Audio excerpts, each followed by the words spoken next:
Assalamualaikum warahmatullahi wabarakatuh. Salam dan bahagia, salam guru penggerak. Perkenalkan, saya Ani Priyatiningsih, calon guru penggerak angkatan 7 dari SDN Pulau Gebang 25 Pagi, Jakarta Timur, dengan fasilitator Ibu Wiwik Nurfiana dan pengajar praktek Ibu Dalila. Pada kesempatan hari ini, saya akan memaparkan aksi nyata modul 1.4 Budaya Positif.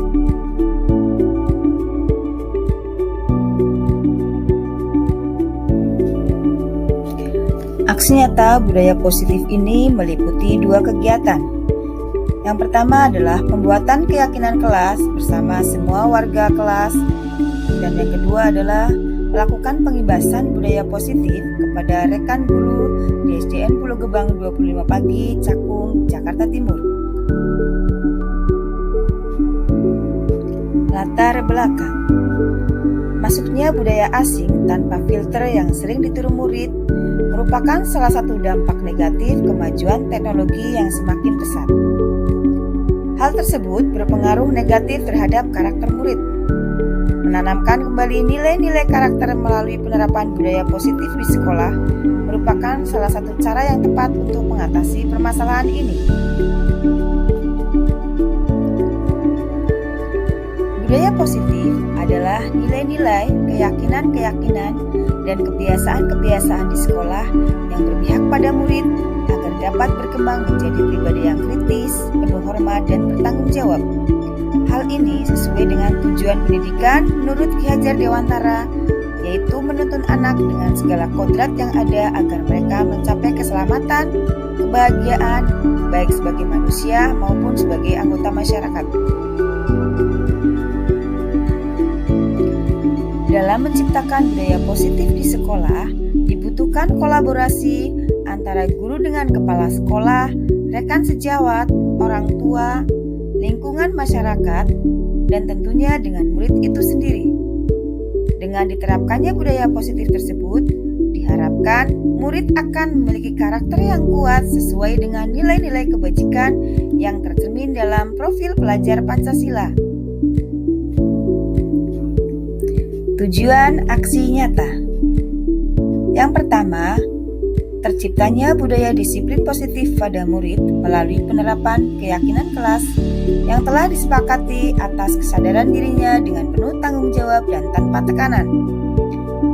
Yang kedua, mewujudkan merdeka belajar pada peserta didik dengan memberikan kebebasan untuk mengemukakan pendapat mengenai keyakinan-keyakinan kelas apa saja yang mereka inginkan dan menuangkan ide, pendapat, dan gagasan mereka secara terbuka dan demokratis. Yang ketiga, menumbuh kembangkan nilai-nilai kebajikan sesuai dengan karakter profil pelajar Pancasila yang berasal dari motivasi intrinsik murid. Tolak ukur keberhasilan dari aksi nyata ini adalah yang pertama, terwujudnya keyakinan kelas dan budaya disiplin positif pada murid, menjalankan keyakinan kelas yang disepakati tanpa tekanan. Yang kedua, terciptanya merdeka belajar dan pembelajaran berpihak pada murid. Yang ketiga, terwujudnya pembiasaan-pembiasaan baik sehingga tercermin karakter profil pelajar Pancasila pada murid, yaitu beriman dan bertakwa kepada Tuhan Yang Maha Esa dan berakhlak mulia, berkebinekaan global, bergotong royong, mandiri, bernalar kritis, dan kreatif. Lini masa tindakan yang akan dilakukan yaitu yang pertama adalah berkoordinasi dengan kepala sekolah tentang penanaman budaya positif di sekolah serta meminta izin untuk melakukan pengibasan kepada rekan sejawat. Selanjutnya yang kedua, mensosialisasikan dan membimbing murid untuk membuat keyakinan kelas bersama semua warga kelas. Yang ketiga, melakukan kegiatan pengibasan kepada rekan sejawat. Yang keempat, berkoordinasi dan berkolaborasi dengan rekan sejawat untuk membuat keyakinan-keyakinan kelas melalui kesepakatan kelas masing-masing. Dan yang terakhir, yang kelima, memantau, merefleksi, dan mengevaluasi kesepakatan kelas yang telah dibuat. Dukungan yang dibutuhkan, yang pertama adalah dukungan dari kepala sekolah, rekan sejawat, dan murid agar rencana tindakan yang telah disusun dapat dilaksanakan dengan baik. Yang kedua, sarana dan prasarana untuk menumbuhkan budaya positif di sekolah. Dan yang ketiga, dukungan dari orang tua dalam melaksanakan budaya positif di rumah. Berikut ini aksi nyata pembuatan keyakinan kelas bersama semua warga kelas.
Berikut ini aksi nyata pengimbasan budaya positif di sekolah.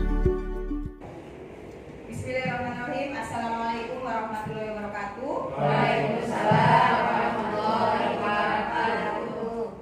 Salam dan bahagia Bapak Ibu guru hebat. Terima kasih hari ini sudah meluangkan waktunya beberapa menit ke depan untuk menerima materi yang saya terima dari Pendidikan Guru Penggerak modul 1.4. Mudah-mudahan nanti setelah mendapatkan materi ini kita di sini sama-sama sharing ya Bapak Ibu. Bukan saya di sini hebat bukan, tapi ini adalah salah satu tugas saya untuk mengimbaskan kepada Bapak Ibu tentang budaya positif, penerapan budaya positif di sekolah.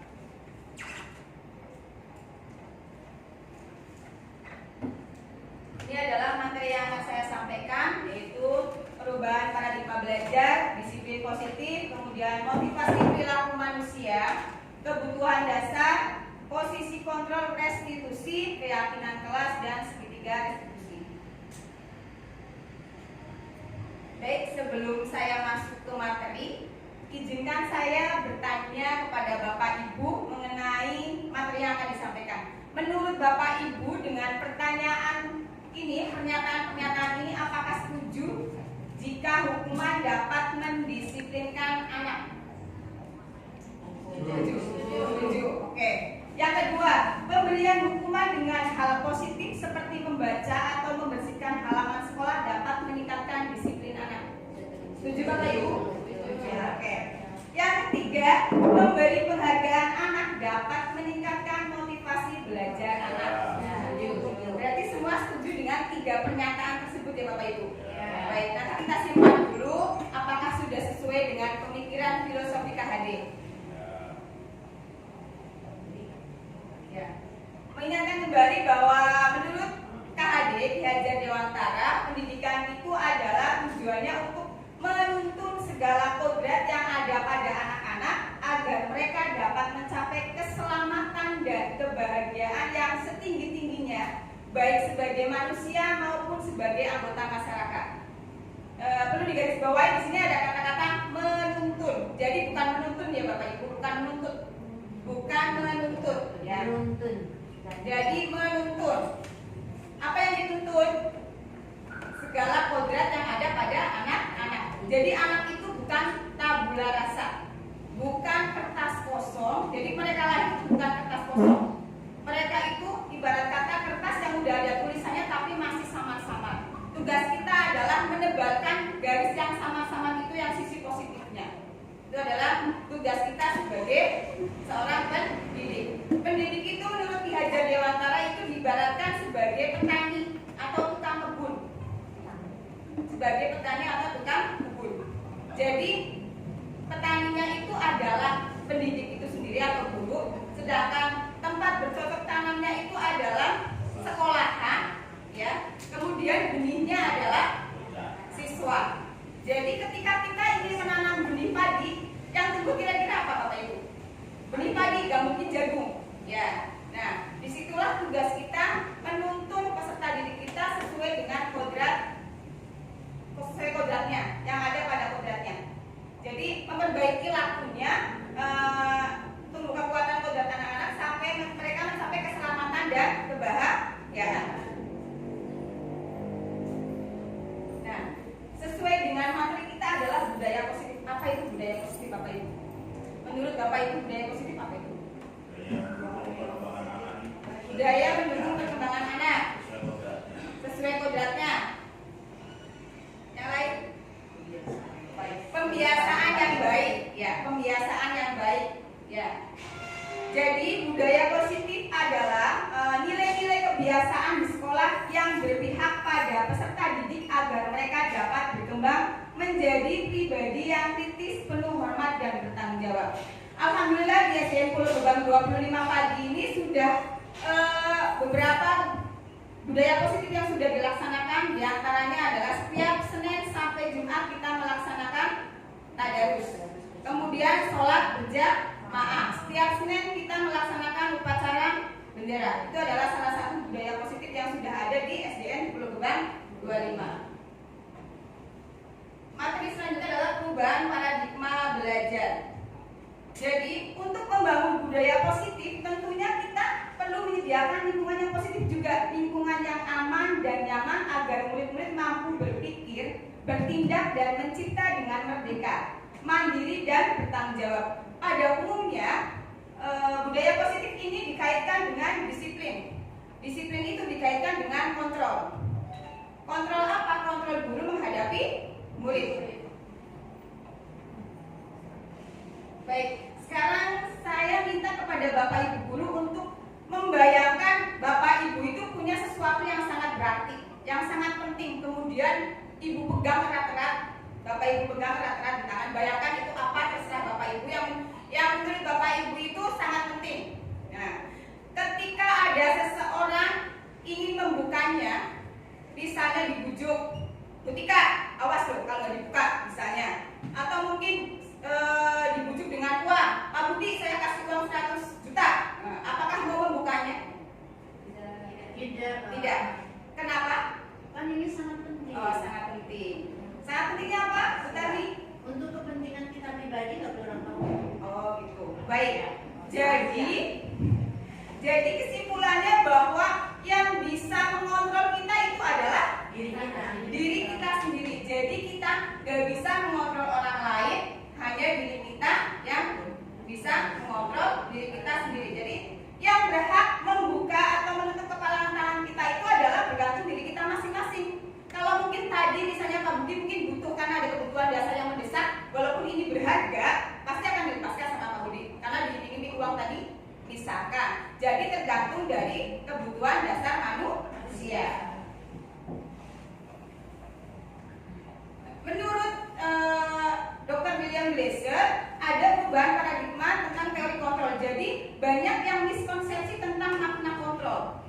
Di sini adalah yang pertama, ilusi guru mengontrol murid. Apa itu ilusi Bapak Ibu?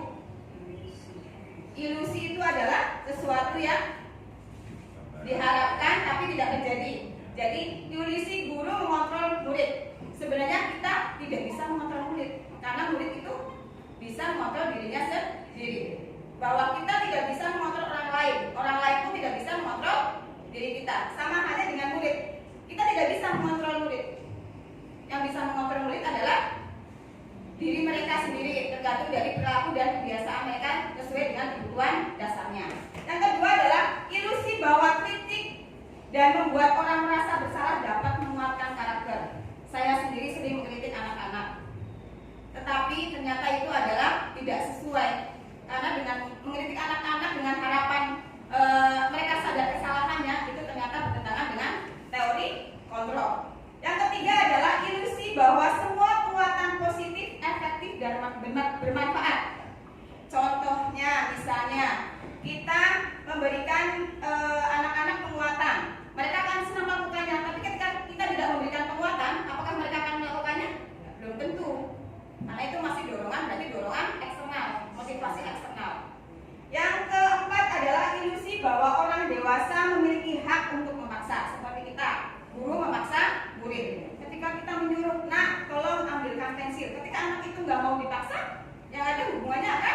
tidak baik, akan merusak hubungan. Nah, ini adalah paradigma stimulus respon itu yang sering kita lakukan. Sedangkan teori kontrol adalah teori pilihan. Tadi sudah dikatakan bahwa yang bisa mengontrol kita adalah diri kita sendiri. Dalam stimulus respon, kita mencoba mengubah orang agar berpandangan sama dengan kita.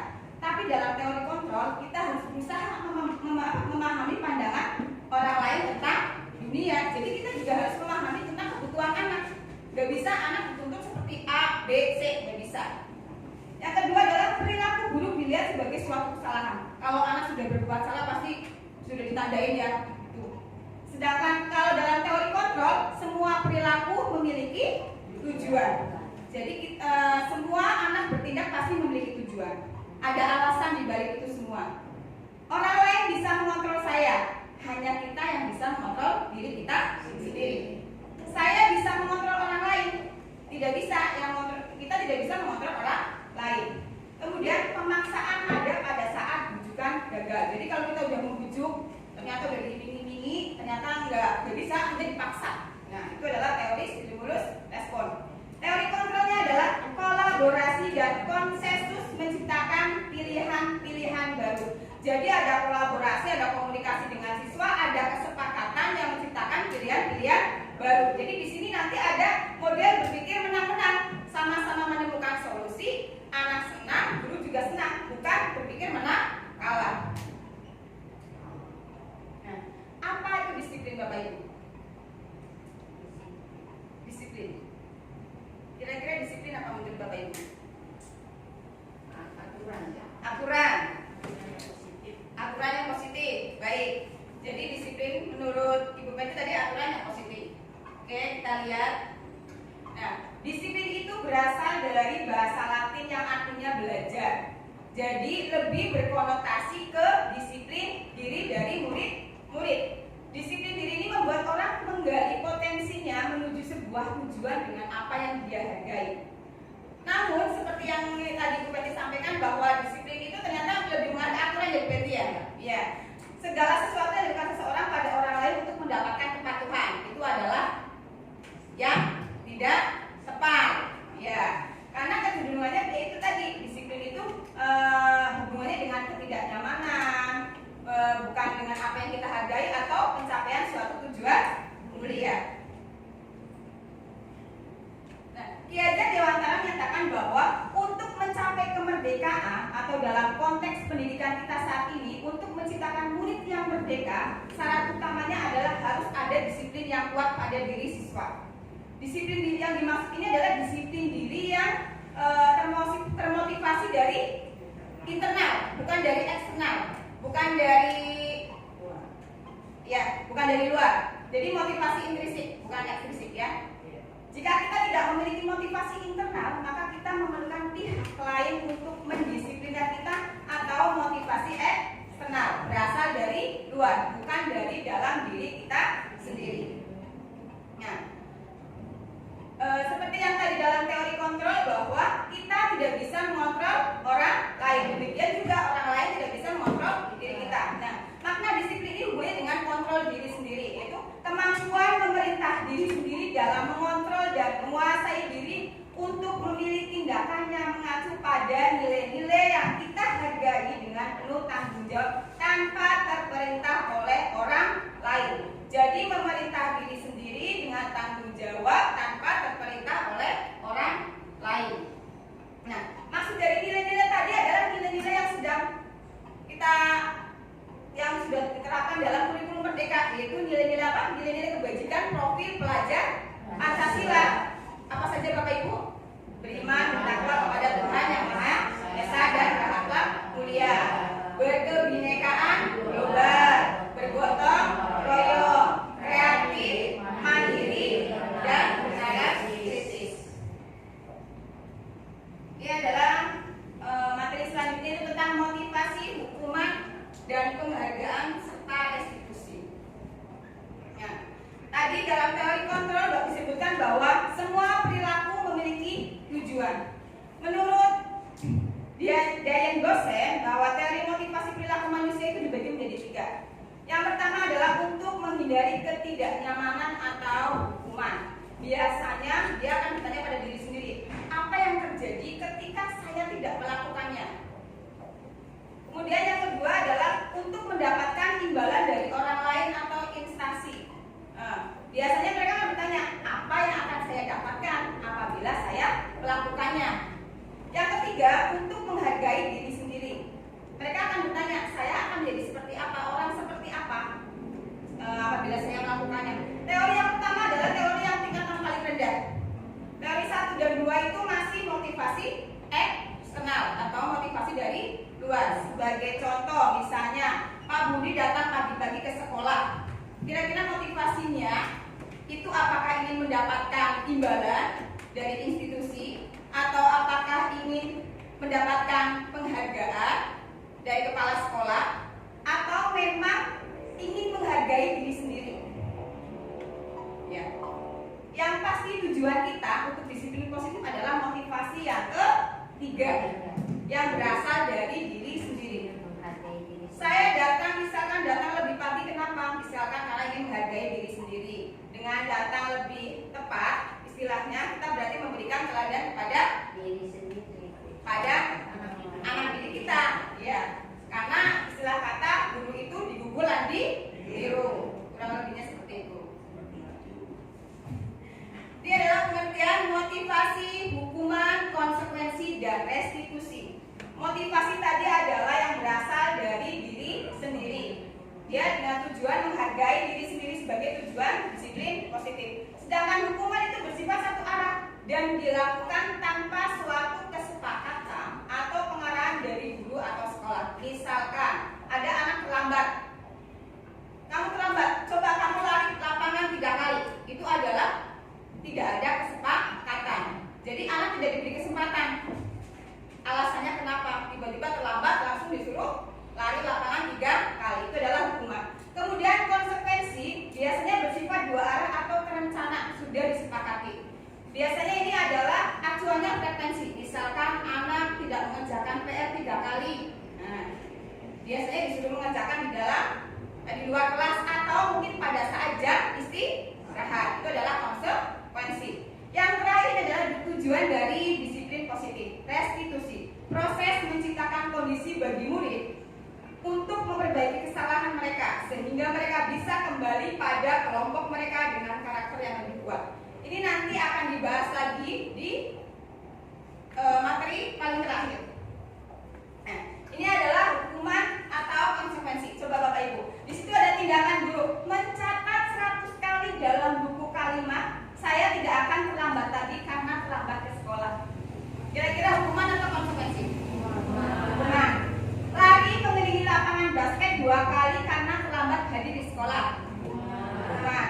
Murid diminta push up 15 kali karena tidak menggunakan masker ke sekolah. Hukuman. Menggantikan kertas tugas teman yang telah dicoret-coret. Konsekuensi. Membersihkan tumpahan air di meja tulis karena tersenggol pada saat belajar. Konsekuensi. Murid disuruh untuk mengenakan sepatu seharian di sekolah karena tidak mengenakan sepatu hitam.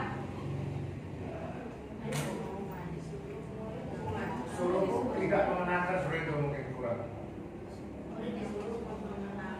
Iya, betul. Kurang ketika. Mohon maaf. Murid disuruh tidak mengenakan sepatu seharian di sekolah karena tidak mengenakan sepatu hitam. Jadi mungkin mereka si anak ini pakai sepatu putih. Jadi termasuk hukuman, ya. Lari mengelilingi lapangan basket 2 kali karena terlambat 10 menit untuk pelajaran PJOK. Konsekuensi, karena ada hubungannya dengan pelajaran olahraga. Ya. Nah, ini adalah perbedaan hukuman dan konsekuensi. Kalau hukuman itu sesuatu yang menyakitkan harus terjadi. Jadi anak-anak kalau tiba-tiba langsung disuruh lari, kira-kira kan mereka secara lahir dan batin tersakiti ya. Ya, bahkan mungkin mereka akan teringat terus. Saya pernah dilempar, misalnya pakai spidol ya. Ya, atau mungkin dengan penghapus itu adalah menyakiti ya. Kalau konsekuensi sesuatu yang harus terjadi, membuat anak sakit fisik ya tadi yang saya bilang. Kemudian kalau konsekuensi membuat anak merasa tidak nyaman dalam jangka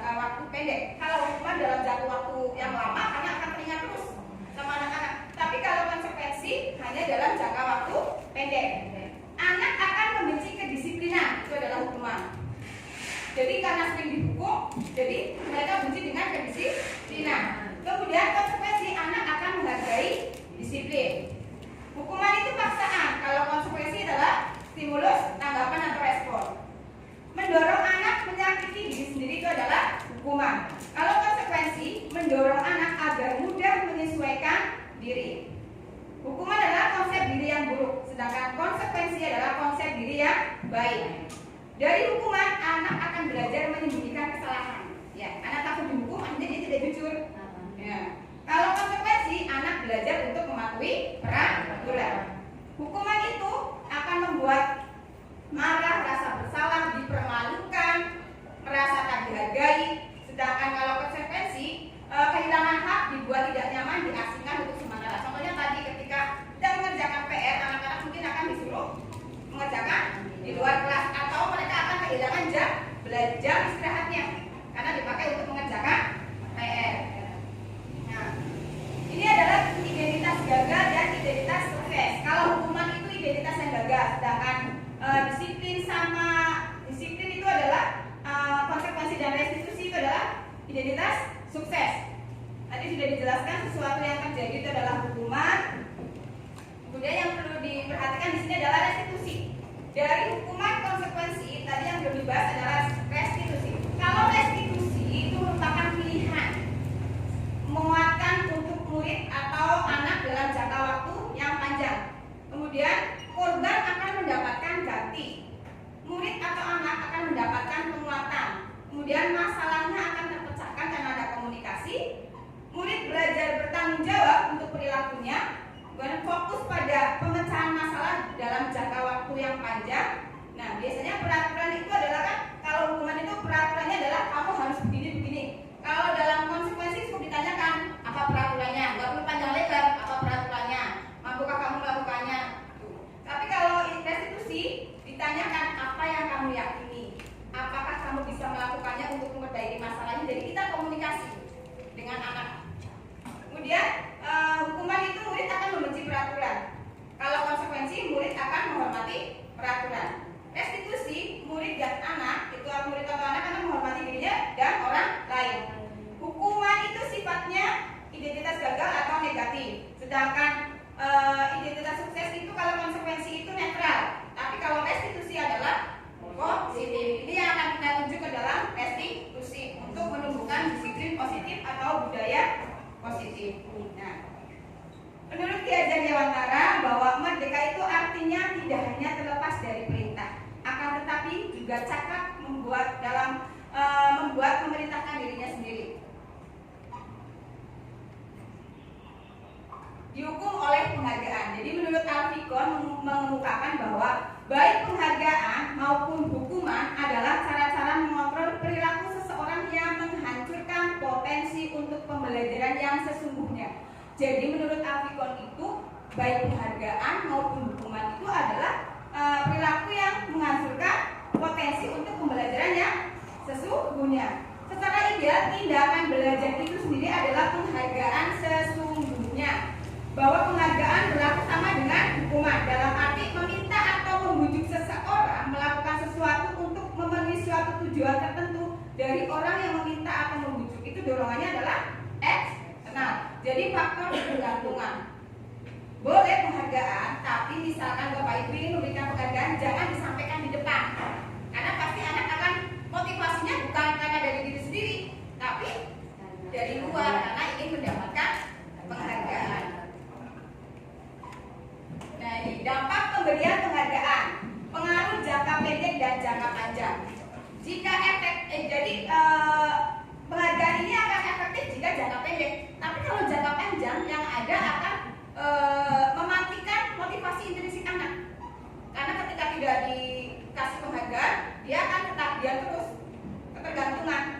Penghargaan itu menghukum. Misalkan penghargaan berbentuk ranking. Ada ranking 1, ranking 2. Misalkan anak si A jumlah nilainya adalah 90, anak B itu jumlahnya 89,99 misalkan. Selisihnya sedikit. Si si anak yang B ini akan merasa kenapa sih aku kok gak ranking 1 gitu kan. Pasti mereka kecewa, jadi merasa didukung oleh penghargaan. Yang ketiga adalah penghargaan mengurangi kecepatan. Penghargaan tidak efektif. Tadi yang saya bilang bahwa dalam jangka pendek mungkin efektif, tapi dalam jangka panjang tidak efektif karena akan mematikan motivasi intrinsik. Penghargaan merusak hubungan. Contohnya anak yang tidak diberi penghargaan pasti akan merasa iri. Ya. Jadi kalau kita mau memberikan penghargaan, kita harus menyanjung semuanya, semua siswa dari sudut pojok kanan ke kiri atas bawah. Itu harus disanjung. Jadi nggak boleh langsung tertuju pada satu anak itu. Kemudian penghargaan menurunkan kualitas. Ketika jadi berdasarkan penelitian ada seorang penulis buku, dia ketika diberikan penghargaan dia akan terpacu. Tapi ketika tidak diberikan penghargaan dia akan males. Ya. Penghargaan mematikan kreativitas sama. Jadi sama itu. Penghargaan mengurangi motivasi intrinsik. Tadi yang saya bilang bahwa jadi penghargaan itu akan mematikan motivasi intrinsik. Kebutuhan dasar manusia, bahwa setiap perilaku itu ada tujuannya. Tujuannya untuk apa? Untuk memenuhi kebutuhan dasar manusia. Ini adalah kebutuhan dasar manusia. Kita berusaha memahami pandangan orang lain tentang dunia. Setiap orang memiliki gambaran berbeda.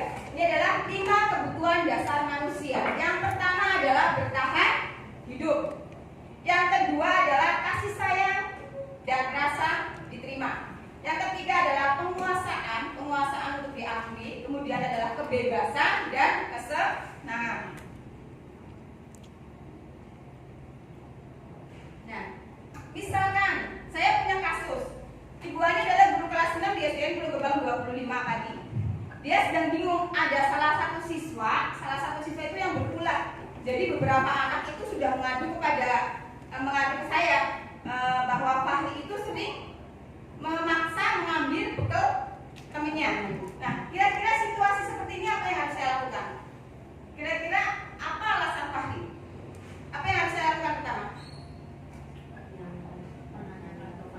Ya, menanyakan ke Fahrinya. Jadi, dalam konteks penerapan disiplin positif, sebaiknya saya menanyakan dulu ke Fahri, alasannya apa, kenapa dia bertindak seperti itu, kenapa dia suka mengambil bekal temannya. Jika jawaban Fahri karena lapar, berarti adalah kebutuhan dia adalah untuk bertahan hidup. Tapi jika jawaban dia itu karena senang melihat temannya itu menjadi perhatian sama dia, itu berarti kebutuhan cinta dan kasih sayang. Jadi kebutuhan untuk diterima, jadi caper gitu ya. Nah, kemudian mungkin karena dia merasa hebat karena temannya jadi takut atau menuruti keinginannya, berarti adalah penguasaan. Jadi kayak apa sih kelas yang paling ditakuti gitu. Nah, kalau dia merasa bosan dengan bekal yang dibawakan ibunya karena selalu itu saja, gak ada yang lain, itu adalah kebebasan. Jadi dia ingin merasakan yang lain gitu. Nah, yang terakhir, jika dia hanya iseng karena menikmati ekspresi wajah temannya yang kesal gitu diambil makanannya, berarti itu adalah kesenangan. Nah, ini adalah 5 posisi kontrol guru. Di sini ada posisi penghukum, kemudian pemantau, membuat rasa bersalah, manajer, dan teman. Kira-kira dari 5 posisi ini, Bapak Ibu sudah melaksanakan yang mana? Apakah semuanya? Semua sudah dilaksanakan? Penghukum sudah pernah, saya perlu dibiar. Pemantau juga sudah pernah. Membuat rasa bersalah. Nah, manajer. Tanpa disadari kita sudah pernah, cuma mungkin tidak terstruktur, ya. Kemudian sebagai teman. Nah, sekarang Bapak Ibu simak tentang 5 posisi kontrol guru supaya lebih paham. Salam bahagia Ibu dan Bapak guru hebat. Dalam penerapan disiplin positif restitusi, salah satu program yang dikembangkan adalah 5 posisi kontrol. 5 posisi kontrol dalam restitusi adalah proses perjalanan seorang pendidik agar dapat mengenali dirinya. Pada video kali ini, kita akan membahas tentang 5 posisi kontrol yang dikembangkan oleh Diane Gosson dan contoh penerapannya.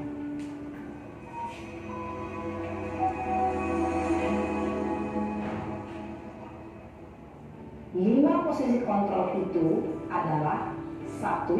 Posisi penghukum. 2. Posisi pembuat merasa bersalah. 3. Posisi teman. 4. Posisi pemantau atau monitor. Dan 5. Posisi manajer. Untuk lebih memahami kelima posisi tersebut, mari kita saksikan kasus Naren yang terlambat hadir 20 menit di sekolah dan melihat bagaimana kelima posisi kontrol dalam menghadapi masalah tersebut.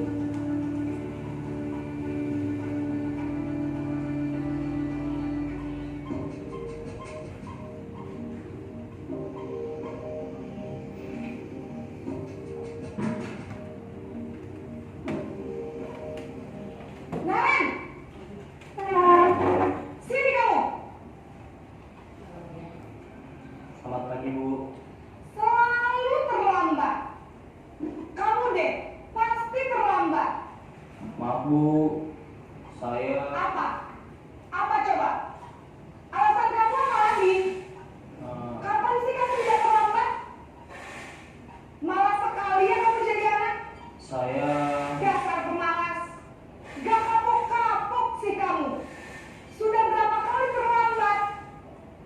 Sana, kamu keliling lapangan basket 2 kali. kenapa saya harus keliling lapangan basket, Bu? Kenapa? Kamu melawan ibu. Berani-beraninya jawab. Sudah terlambat, masih berani jawab pula. Sekarang, keliling lapangan basket 5 kali sekalian. Biar kapok. Cepat. Pergi sana ke lapangan basket. Posisi penghukum biasanya berbicara dengan nada tinggi, menghardik, menunjuk-nunjuk, menyakiti, dan menyindir. Hukuman bisa berupa fisik maupun psikis. Ibu dan bapak guru hebat. Dampak yang terjadi pada murid ketika guru berada pada posisi penghukum adalah murid cenderung akan memberontak, bahkan menyimpan dendam.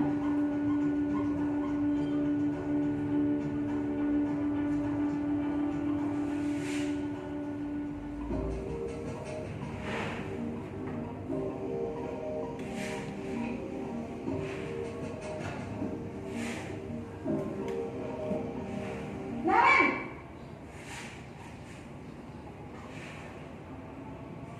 Selamat pagi, Bu. Naren. Kamu kenapa terlambat lagi, nak? Ya Tuhan, Naren.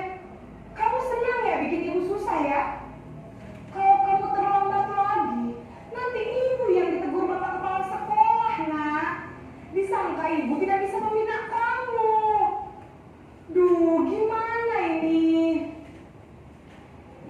Maaf, Bu. Duh, Gusti Naren. Kamu suka ya kalau ibu tegur bapak kepala sekolah? Terus, sekarang ibu harus tulis apa yang di buku absen? Ini kamu sudah sering terlambat loh. Ibu harus apa coba? Maaf, Bu. Maaf sekali. Ya sudah, lain kali jangan bikin ibu susah lagi ya nak ya. Ibu tidak akan kuat lagi kalau kamu begini terus. Bisa jantungan kalau ibu tegur bapak kepala sekolah. Sana cepat ke kelas. Maaf ya, Bu. Maaf sekali. Posisi pembuat rasa bersalah berbicara dengan nada tenang, cenderung lembut. Namun kata-kata yang diutarakan membuat murid merasa menjadi orang yang gagal, memandang buruk dirinya sendiri, merasa tidak berharga, dan tidak sanggup membahagiakan orang lain.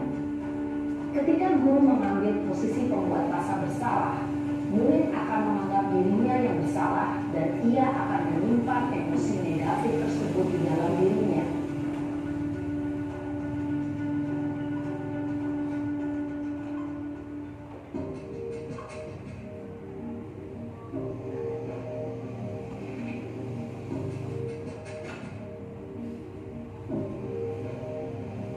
Naren!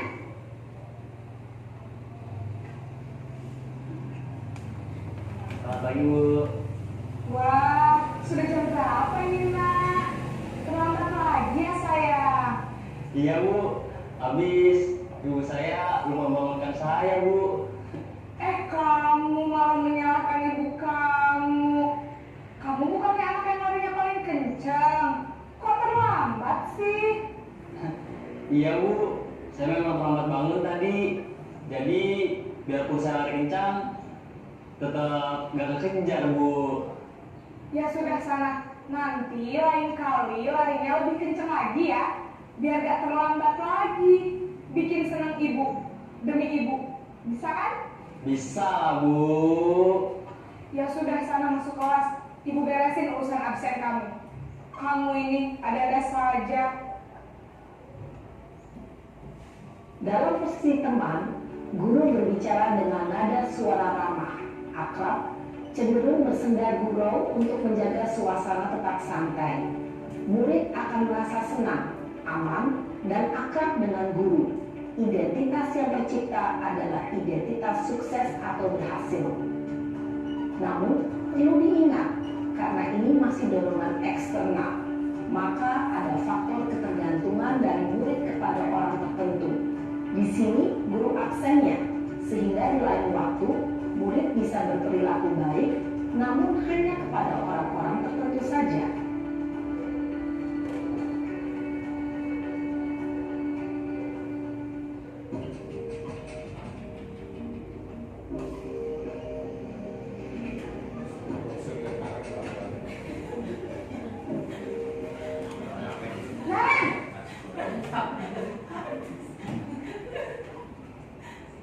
Selamat pagi Bu. Naren, apa peraturan sekolah kita tentang jam berapa kita harus masuk sekolah, nak? Kita harus di sekolah jam 7 Bu.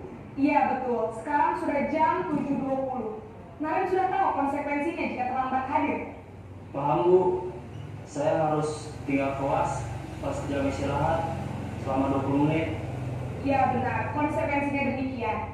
Jadi nanti jam 9.30 pas istirahat, kamu harus tinggal di kelas, kerjakan tugas tambahan untuk ketertinggalan kamu, ya? Baik Bu. Posisi pemantau mengandalkan penghitungan atau data untuk mengontrol murid. Guru mengarahkan murid berdasarkan peraturan dan konsekuensi. Seorang pemantau menunjukkan bahasa tubuh dan ekspresi wajah yang datar dan cenderung formal.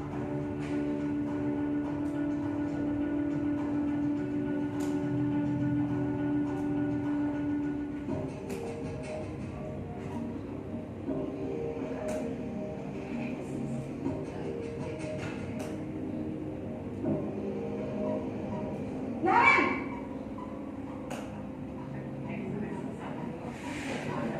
Selamat pagi Bu. Selamat pagi, Naren. Maaf Bu, saya terlambat. Iya, sekolah masuknya jam 7, sekarang sudah jam 7.20. Jadi sekarang bagaimana ini, Naren? Maaf Bu, saya lupa setel alarm saya semalam. Baiklah, menurut kamu, keyakinan sekolah yang mana yang perlu kamu tingkatkan? Menghargai diri sendiri dan orang lain mungkin ya Bu. Setuju. Jadi, apakah Naren meyakini prinsip saling menghormati tersebut? Iya Bu, saya meyakininya. Apakah Naren bersedia memperbaiki masalah keterlambatan ini? Bersedia Bu. Bagaimana kamu akan memperbaiki masalah keterlambatan ini? Saya akan coba untuk tidak lupa menyetel alarm saya Bu. Baik, kalau Naren lupa menyetel alarm di rumah, ada orang yang kira-kira bisa bantu mengingatkan tidak? Ada Bu, kakak saya, Kak Emma. Ada lagi selain Kak Emma? Selain Kak Emma, ada ibu saya. Baik, jadi yang mengingatkan Naren adalah Kak Emma dan ibu kamu ya? Kira-kira akan mulai setel alarm kapan nih, Naren? Setelah pulang sekolah, akan segera saya lakukan. Baik, jadi Naren akan setel alarm untuk bangun besok pagi dan akan diingatkan oleh kakak dan ibunda Naren ya. Ada lagi yang mungkin perlu dilakukan, Naren, agar tidak terlambat bangun lagi? Tidak ada, Bu. Baik, Maren. Terima kasih untuk kerjasama kamu. Sekarang kamu pulang kembali ke kelas untuk belajar. Baik, Bu. Terima kasih. Posisi manajer adalah posisi kontrol yang disarankan untuk membimbing murid memiliki sikap disiplin yang positif, yaitu murid yang mandiri, bertanggung jawab, dan dapat memecahkan masalah. Tujuan dari posisi ini adalah agar murid dapat berefleksi atas tindakannya. Guru akan dengan tulus memberikan pertanyaan-pertanyaan bermakna, sehingga membuat murid dapat belajar dari kesalahannya dan mencari sebuah solusi untuk menyelesaikannya. Ibu dan Bapak guru hebat, setelah mengamati adegan kelima posisi kontrol tadi, kira-kira posisi mana yang paling ideal? Posisi mana yang dapat menunjang motivasi intrinsik murid? Ya, tentu posisi manajer. Posisi ini memang posisi ideal yang ingin dituju setiap pendidik. Pada posisi inilah, guru dapat menerapkan disiplin positif yang berpihak pada murid, yang memerdekakan murid. Perjalanan seorang pendidik tentunya tidak mudah untuk sampai pada posisi seorang manajer. Namun, tujuan kita pasti, yaitu menciptakan murid-murid yang mandiri, merdeka, dan bertanggung jawab. Semoga penggambaran 5 posisi kontrol yang telah diperlihatkan ini dapat menjadi ajang refleksi bagi kita semua agar Sudah melihat ya Bapak Ibu? Jadi kira-kira yang paling ideal tadi yang mana? Manajer. Ya, betul. Jadi itu adalah 5 posisi kontrol guru. Yang paling ideal adalah yang manajer. Mudah-mudahan buat refleksi kita masing-masing, setelah mempelajari materi ini kita bisa memperbaiki diri sebelum terlambat. Ini adalah 5 posisi kontrol guru. Tadi sudah dipraktekkan bahwa ketika penghukum, guru itu menghadik, menunjuk-nunjuk, menyakiti dan menyindir. Ya, itu adalah posisi penghukum. Kalau membuat orang merasa bersalah, dia akan mengatakan seharusnya ibu kecewa tadi kan, tadi contoh yang kemarin. Kemudian sebagai teman biasanya dia datang-datang udah senyum kayak nggak ada rasa takut ya.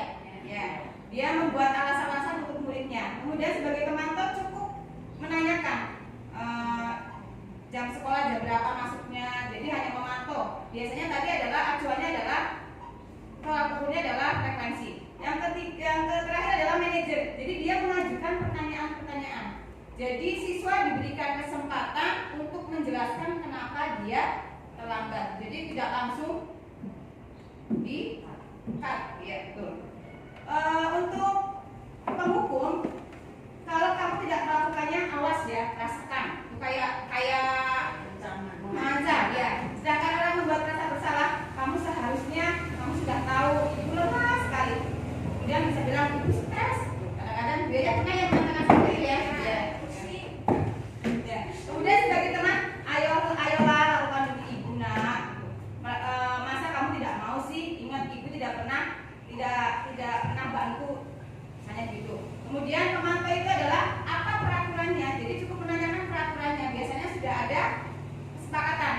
Kemudian sebagai manajer bertanya apa yang kita yakini, apa yang bisa kau kerjakan untuk memperbaiki kesalahan yang sudah terjadi atau masalah ini.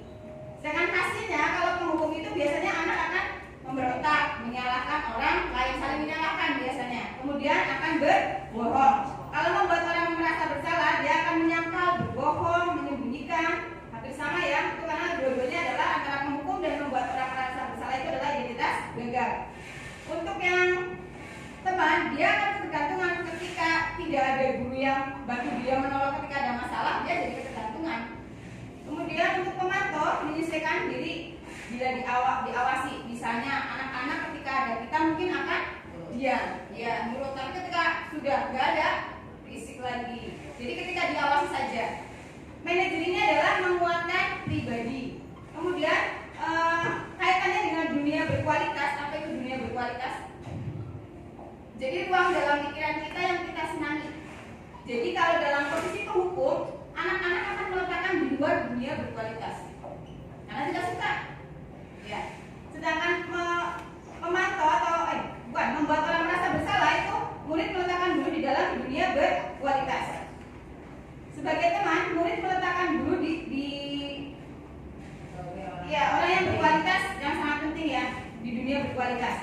Kemudian sebagai pemantau, murid meletakkan guru peraturan dan hukum di dunia berkualitas. Yang paling ideal adalah manajer. Murid meletakkan dirinya sebagai individu yang positif dalam dunia berkualitas. Dalam menghukum itu, murid akan berkata, biarkan saja, nanti juga marah-marah lagi, jadi akan diulang lagi.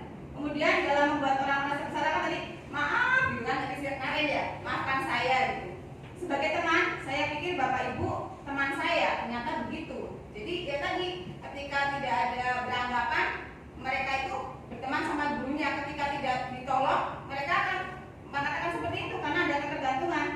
Sebagai pemantau, berapa banyak bintang yang saya harus peroleh? Berapa halaman yang harus saya tulis? Sebagai manajer, bagaimana caranya saya bisa memperbaiki keadaan? Nah, dampaknya bagi murid adalah ketika anak dihukum, dia akan mengulangi lagi kesalahan. Sebagai pembuat orang merasa bersalah, dia akan merasa rendah diri. Sedangkan sebagai teman, murid akan lemah, tidak mandiri dan tergantung. Sebagai pemantau akan menitik beratkan pada sanksi atau hadiah untuk dirinya. Sedangkan sebagai manajer mengevaluasi diri, bagaimana cara memperbaiki diri. Nih tadi pernyataan yang sering dikatakan. Saya kecewa sekali dengan kamu. Itu adalah membuat orang merasa bersalah. Kamu tidak pernah benar melakukannya. Itu adalah hukum. Ayolah lakukan demi ibu bapak, misalnya adalah sebagai teman. Apakah kamu mau mendapatkan stiker bintang hari ini? Itu adalah pemantau. Bagaimana kamu bisa menyelesaikan masalah ini? Itu adalah manajer. Nah, kamu selalu yang paling terakhir. Itu adalah penghukum. Nah, bagaimana menciptakan disiplin positif tersebut? Salah satunya adalah dengan membuat keyakinan kelas. Nah, mengapa tidak peraturan saja? Kenapa harus keyakinan kelas? Sebagai contoh, kita naik kendaraan menggunakan helm. Kira-kira tujuannya untuk apa? Selamatan, ya. Bukan karena takut ditilang polisi, ya. Mengapa kita harus menggunakan masker? Tujuannya apa? Untuk kesehatan, juga untuk keselamatan. Nah, mengapa kita harus datang tepat waktu pada saat mengikuti pelatihan? Untuk menghargai diri sendiri. Jadi, untuk mendukung motivasi intrinsik, kembali lagi ke nilai-nilai keyakinan yang telah menggerakkan seseorang dibandingkan mereka mengikuti serangkaian peraturan-peraturan. Jadi kita harus mengarahkan anak-anak dengan keyakinannya, keyakinan yang baik, yang positif. Nah, dari peraturan kelas tadi, kita kembangkan lagi keyakinan kelas. Kita arahkan anak-anak untuk membuat keyakinan kelas. Dengan keyakinan kelas yang berjalan, akan tercipta lingkungan yang positif, sehingga pembiasaan tersebut akan menjadi budaya positif. Ini keyakinan kelas. Keyakinan kelas adalah nilai-nilai kebajikan atau prinsip-prinsip universal yang disepakati bersama secara universal, lepas dari latar belakang, suku, negara, bahasa maupun agama. Menurut dosen 1998 bahwa suatu keyakinan akan lebih memotivasi seseorang dari dalam. Seseorang akan lebih bersemangat untuk menjalankan keyakinannya daripada hanya sekedar mengikuti serangkaian peraturan. Ya. Nah, pembentukan keyakinan kelas. Jadi keyakinan kelas itu biasanya lebih abstrak daripada peraturan. Kalau peraturan kan rinci, misalkan dilarang membuang sampah sembarangan. Ya. Kalau keyakinan kelas lebih ke kata-kata yang positif, buang sampah pada tempatnya, misalnya seperti itu. Keyakinan kelas berupa pertanyaan-pertanyaan yang universal. Pernyataan keyakinan kelas senantiasa dibuat dalam bentuk positif, menggunakan kata-kata yang positif. Jadi kata-kata dilarang, jangan itu tidak digunakan dalam membuat keyakinan kelas. Kemudian mudah dipahami dan tidak terlalu banyak supaya mudah diingat. Dalam membuat keyakinan, bisa keyakinan kelas menjadi keyakinan sekolah, itu harus melibatkan siswa dan guru. Jadi bukan hanya guru saja. Jadi melalui curah pendapat. Kemudian setelah terbentuk, kita harus meninjau lagi dari waktu ke waktu apakah sudah berjalan dengan baik, apakah efektif, kita perlu tinjau kembali. Baik, ini adalah peraturan dan keyakinan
berpendapat itu menggunakan kertas.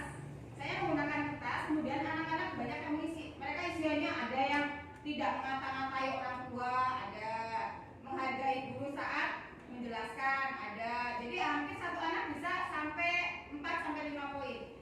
Jadi mereka mengisi, kemudian dikumpulkan di papan tulis, kemudian saya pilah-pilah. Nilai yang dituju yang mana. Jadi disamakan. Nah, ini adalah setelah saya buat, kemudian membuat poster. Saya buat poster tentang keyakinan kelas. Saya pasang di papan tulis. Kemudian karena yang sudah dilihat, jadi anak-anak ketika melakukan sesuatu akan selalu ingat, oh ya, keyakinan kelas kita itu seperti ini. Kemudian supaya yakin, anak-anak memberikan tanda tangan. Jadi bukan cuma anak-anak, saya pun memberikan tanda tangan. Adalah contoh yang sudah saya terapkan di kelas. Keyakinan kelas saya adalah di situ ada komitmen, kemudian jujur, peduli, semangat belajar, gotong royong, saling menyayangi. Dari keyakinan tersebut itu sangat mencakup banyak hal ya. Jadi tadi adalah keyakinan kelas itu adalah sesuatu yang kita yakini dibanding sebuah peraturan. Nah, ini segitiga restitusi. Tadi dijelaskan di depan tentang restitusi adalah tujuan akhir dari disiplin positif. Ketika anak-anak sudah membuat keyakinan kelas, belum tentu mereka akan selalu patuh. Pasti ada saja perilaku yang menyimpang. Nah, ini adalah segitiga restitusi adalah proses menciptakan kondisi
Berikut ini tanggapan dari rekan sejawat mengenai budaya positif. Assalamualaikum warahmatullahi wabarakatuh. Perkenalkan, nama saya Siti Khalifah, guru kelas 5B, teman sejawat dari Bu Ani. Setelah saya mengamati dan mencermati kegiatan Bu Ani selama mengikuti pendidikan calon guru penggerak, banyak hal yang berubah pada murid. Di antaranya, murid menjadi lebih disiplin, sadar dengan sendirinya akan kewajiban sebagai murid di kelas maupun di sekolah. Demikian juga dalam belajar menjadi lebih giat dan bertanggung jawab. Hal tersebut terwujud karena Bu Ani bersama murid-muridnya menerapkan nilai-nilai kebaikan yang telah disepakati, sehingga disiplin positif tercipta dan akhirnya bisa menciptakan budaya positif di sekolah. Saya sangat terinspirasi pada perubahan positif yang Bu Ani lakukan. Ini merupakan paradigma baru bagi dunia pendidikan. Terima kasih Bu Ani sudah berbagi materi tentang budaya positif, memberikan pencerahan dan menjadikan saya dan teman-teman di sini merefleksikan diri, mengevaluasi diri. Semoga kita semua dapat mewujudkan merdeka belajar, menuntun peserta didik sesuai kodratnya, sesuai dengan tujuan pendidikan untuk mencapai kebahagiaan dan keselamatan. Wassalamualaikum warahmatullahi wabarakatuh. Berikut ini tanggapan dari murid. Assalamualaikum warahmatullahi wabarakatuh. Perkenalkan, nama saya Melvin Dialibina. Saya dari SDN kelas 60 Gebang 25 pagi. Selama ini Bu Ani telah mengajarkan nilai-nilai kebajikan. Saya bersama teman-teman dan Bu Ani telah membuat kesepakatan kelas berdasarkan nilai-nilai kebajikan yang telah disepakati bersama. Saya merasa senang dengan kesepakatan kelas ini karena saya dan teman-teman bisa belajar aman, nyaman, tenang, dan bahagia. Terima kasih. Wassalamualaikum warahmatullahi wabarakatuh.